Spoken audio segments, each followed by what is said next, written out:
Welcome back to my YouTube channel, guys. And for those of you who are new, please remember to like, share and subscribe to my video. So as soon as a video is uploaded, you will be notified. In today's video, we will be looking at two different ways of separating names in Microsoft Excel. Separation of names can be achieved in more than one way.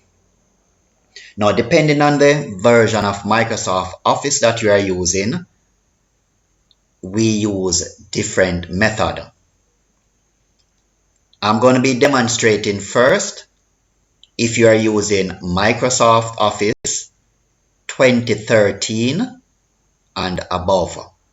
That's like 2013, 2016 and so on. We will be using a method known as flash fill. Alright, without any further delay, let's get into our activity. So here I have a list of names where both first and last names are typed out in one column, and that is column A. We're just using column A for an example. Alright, so both names, if you notice, both names, first name and last name of each individual is in one column. Now you might ask yourself, why do we need to separate the names? For various reasons. We probably want to rearrange the names according to last names. And in this case, it might be a bit difficult to have the names rearranged like that. Now, it would be time consuming for us to retype the names in separate columns.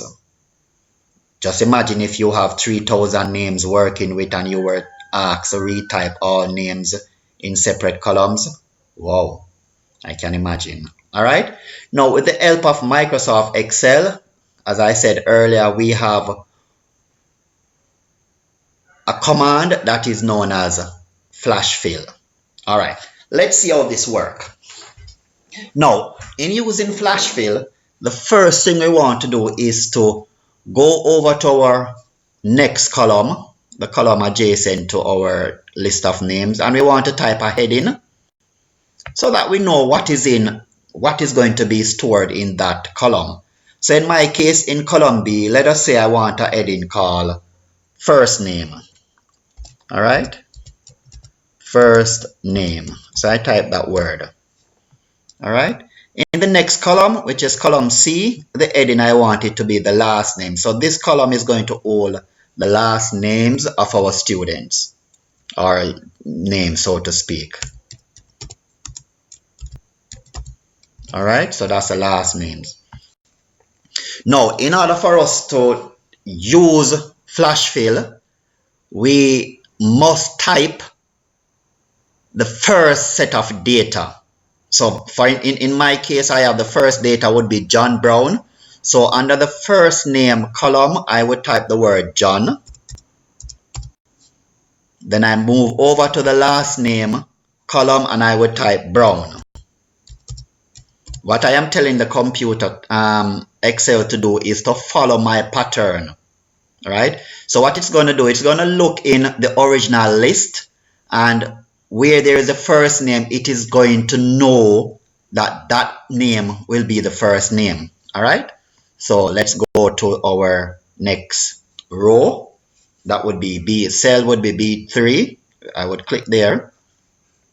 Then I would choose the option data from the list here, the menu list. I would click on data.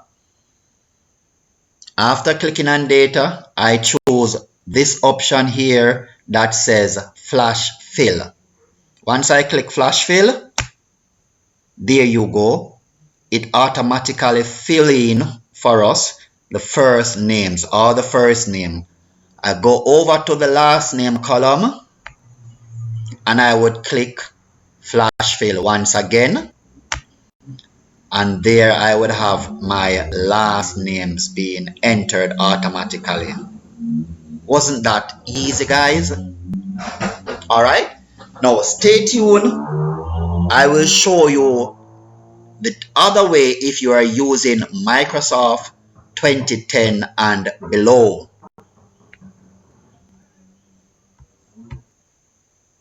Welcome back, guys.